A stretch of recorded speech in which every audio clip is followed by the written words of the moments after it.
السلام علیکم ناظرین۔ بات کریں اگر 2 اگست کے حوالے سے تو یہ سامنے آپ دیکھ سکتے ہیں کہ یہ بھارت کا ملالہ ڈیم ہے جو کہ 1 اگست کو اس کی جو ایک سائڈ تھی وہ ٹوٹ گئی تھی۔ اس کی وجہ بھی آپ کو بتائیں گے، اور اس کے علاوہ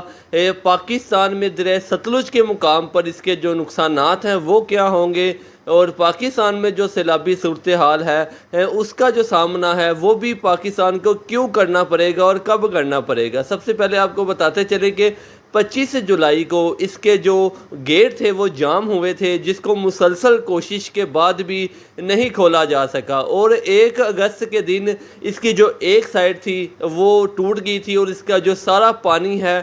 وہ تیزی سے اب بھاکرا ڈیم کی طرف بڑھ رہا ہے۔ اگر بات کریں اس کے درمیان فاصلے کی تو یہاں سے جو بھاکرا ڈیم کا فاصلہ ہے وہ 220 کلومیٹر ہے۔ اس کے علاوہ اگر بات کریں پونگ ڈیم کے حوالے سے تو پونگ ڈیم کا جو لیول ہے وہ بھی مسلسل اوپر جا رہا ہے۔ اس وقت اگر بات کریں اس کے لیول کی تو 1328 فٹ جو وہاں پر پانی ہے اس کا جو لیول ہے وہ موجود ہے۔ اس کے علاوہ یہاں پر جو پانی کی آمد ہے وہ 1,35,994 کیوسک ہے۔ یہاں سے جو اخراج ہو رہا ہے وہ صرف 4,000 کیوسک کا ہے۔ اس کے علاوہ نیو دلی کے ارد گرد جتنے علاقے ہیں یہاں پر آنے والے 24 گھنٹے کے بعد شدید بارشیں دیکھی جائیں گی۔ کل ہفتہ کے روز اور اتوار کے روز بھی نیو دلی کے ارد گرد شدید بارشیں ہیں، جس کی وجہ سے آپ کو یہاں پر مزید جو پانی ہے وہ یہاں پر شامل ہوتا نظر آئے گا۔ کل جو ان کا ڈیم ٹوٹا تھا، فی الحال یہ سارا جو ہے وہ پہاڑی علاقہ ہے، گاؤں کا علاقہ ہے، یہاں پر شدید نقصان پہنچا ہے۔ بہت سے جو گھر ہیں وہ مکمل تباہ ہو چکے ہیں، بہت سی جگہ پر بہت زیادہ جو فصلیں تھیں وہ تباہ ہو چکی ہیں، اور اب یہ پانی جو سا ہے وہ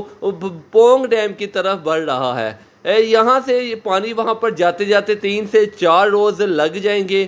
باقی اگر پونگ ڈیم کی اپنے لیول کی بات کریں تو پچھلے 24 گھنٹوں میں 8 فٹ وہاں پر اضافہ دیکھنے کو ملا ہے۔ اس کی وجہ یہ ہے کہ ہماچل پردیش کے ارد گرد جتنے علاقے ہیں وہاں پر اس وقت بھی شدید بارشیں ہو رہی ہیں، اور 7 اگست 2024 تک یہاں پر جو ہائی الرٹ ہے وہ جاری کیا گیا ہے۔ وہاں پر شدید بارشیں ہیں، جس کی وجہ سے جو پونگ ڈیم ہے ان کا بھارت کا، اس کا جو لیول ہے اگر وہ 1400 فٹ کراس کرتا ہے تو پھر جو پانی ہے وہ بھارتی پنجاب میں چھوڑا جائے گا دریائے بیاس میں، جو کہ گنڈا سنگھ کے مقام سے پھر دریائے ستلج میں داخل ہوگا، جو کہ اگر آنے والے دنوں پر اگر یہاں پر شدید بارشیں ہوتی ہیں، جو کہ اگر ان کے محکمہ موسمیات کی بات کریں تو انہوں نے 7 اگست تک یہاں پر اسی علاقے پر ہماچل پردیش اور راجستھان کے علاقوں پر شدید بارشوں کا جو الرٹ ہے وہ جاری کر دیا گیا ہے۔ اگر یہاں پر مزید بارشیں ہوتی ہیں تو یہاں سے پھر پونگ ڈیم سے جو پانی ہے وہ دریائے بیاس میں چھوڑا جائے گا۔ کافی بڑا ڈیم ہے ان کا، یہاں سے پانی بلا وجہ نہیں چھوڑا جاتا کیونکہ اس کی کیپیسٹی بہت زیادہ ہے۔ 1400 فٹ تک یہ پانی جو ہے وہ سٹور کر سکتا ہے، لیکن 2023 میں بھی جب 1400 فٹ کراس کیا تھا تو اس کے بعد جو بھارتی پنجاب ہے، دریائے بیاس جو وہاں سے گزرتا ہے وہاں پر پانی چھوڑا گیا تھا، جو کہ بعد میں گنڈا سنگھ کے مقام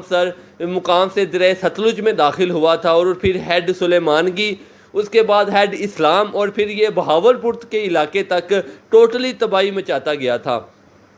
آنے والے دنوں پر اگر صرف یہاں پر 50 سے 70 ہزار کیوسک بھی پانی چھوڑا جاتا ہے تو پھر یہ سارا جو علاقہ ہے گنڈا سنگھ سے لے کر بہاولپور تک کا جو علاقہ ہے یہ سارا فلیٹ ایریا ہے، سیدھا علاقہ ہے، یہاں پر نشیبی علاقے نہیں ہیں، کوئی پہاڑی علاقے نہیں ہیں، تو یہاں پر صرف اتنا پانی ہی جو ہے وہ سیلابی صورتحال کا سبب بن سکتا ہے۔ اگر 2023 کی بات کریں تو 16 اگست کو رات کو جو بھارت کی طرف سے اسی پونگ ڈیم سے جو ہے 1,55,000 کیوسک کا ریلا چھوڑا گیا تھا، جو کہ 19 اگست کو پاکستان میں داخل ہوا تھا، اور اس کے بعد 31 اگست تک اس نے ٹوٹلی تباہی مچا دی تھی۔ کیونکہ ابھی بارشوں کا سیزن باقی ہے، ساون کا مہینہ ہے اور اگست میں ہی بارشیں زیادہ ہوتی ہیں، اور یہاں پر یہ پونگ ڈیم واقع ہے، اس کے ارد گرد شدید بارشیں جو ہوتی ہے وہ اگست میں ہی ہوتی ہے، جس کے بعد یہاں پر جو پانی کا لیول ہے وہ مسلسل اوپر جا رہا ہے۔ 1328 فٹ جو پانی کا لیول ہے وہ چلا گیا ہے۔ اگر یہ 1400 تک چلا جاتا ہے آنے والے 4 سے 5 روز میں، تو پھر یہاں سے جو سیلابی ریلا ہے وہ چھوڑا جائے گا، جو کہ سب سے پہلے جو بھارتی پنجاب ہے، جو دریائے بیاس کا علاقہ ہے، یہاں پر نقصان پہنچائے گا، اور اس کے بعد گنڈا سنگھ کے مقام سے دریائے ستلج میں داخل ہوگا، جو کہ پھر بہاولپور تک جو ہے وہ یہ تباہی مچا سکتا ہے۔ تاہم اگر اس وقت کی بات کریں تو ستلج کے مقام پر جو مقامی پانی ہے ہمارا صرف وہی چل رہا ہے، بحالت کی طرف سے فی الحال یہاں پر کوئی پانی نہیں چھوڑا جا رہا۔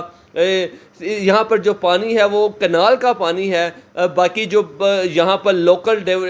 جو بارشیں ہو رہی ہیں اس وقت جموں کشمیر کے علاقے پر، اس کے علاوہ نیلم ویلی میں، اس کے علاوہ ناران کاگان میں جو بارشیں ہو رہی ہیں، یہاں پر بھی شدید موسمی حالات ہیں، اور ناران کاگان میں بھی سیلابی صورتحال ہے۔ جو بالا کوٹ سے ناران جانے والا جو راستہ تھا وہ زمینی راستہ وہ بھی ختم ہو چکا ہے، نہ یہاں سے لوگ وہاں جا سکتے ہیں، نہ بالا کوٹ سے واپس آ سکتے ہیں۔ اس کے علاوہ آپ کو بتاتے چلے کہ اگر پاکستان کے موسم کے اوپر نظر ڈالی جائے تو 7 اگست تک یہ جو مونسون کا سسٹم ہے یہ پاکستان میں موجود رہے گا۔ اگر بات کریں کل اور پرسوں کی، تو کل اور پرسوں جو ہے وہ شمالی پنجاب کے بہت سے علاقوں پر دوبارہ پھر سے ایک اچھا سپیل اثر انداز ہوگا۔ اگر بات کی جائے 1 اگست کی، تو لاہور میں صرف 4 گھنٹے کی بارش نے ٹوٹلی تباہی مچا دی تھی۔ اسی طرح اگر مزید بارشیں پیچھے ہوتی ہیں تو پھر ان کو مجبوراً جو ہے وہ پانی ستلج میں چھوڑنا پڑے گا۔ اگر یہ وہ ستلج میں پانی چھوڑتے ہیں تو اس سے پہلے ان کا جو بھارتی پنجاب ہے وہ آتا ہے، اس کو بھی شدید نقصان پہنچے گا، اور اس کے بعد پاکستان میں جیسے ہی یہ ریلا داخل ہوگا تو پاکستان کو بھی نقصان پہنچے گا، جیسا کہ 2023 میں ہوا تھا۔ اس کے علاوہ دریائے چناب کے حوالے سے آپ کو بتاتے چلیں کہ یہاں پر جو پانی کا لیول ہے وہ مزید بڑھ رہا ہے۔ جو دریائے چناب ہے یہ جموں کشمیر کے علاقوں سے نکلتا ہے، اور یہاں پر اس وقت بھی شدید بارشیں جاری ہیں۔ آنے والے 12 سے 24 گھنٹے بھی یہاں پر شدید بارشیں ہیں، جس کی وجہ سے ہیڈ ملالہ جو ہے سیال کوٹ کا علاقہ، یہاں پر جو سیلابی صورتحال کا سامنا کرنا پڑ سکتا ہے۔ آنے والے کچھ دن کافی زیادہ اہم ہیں۔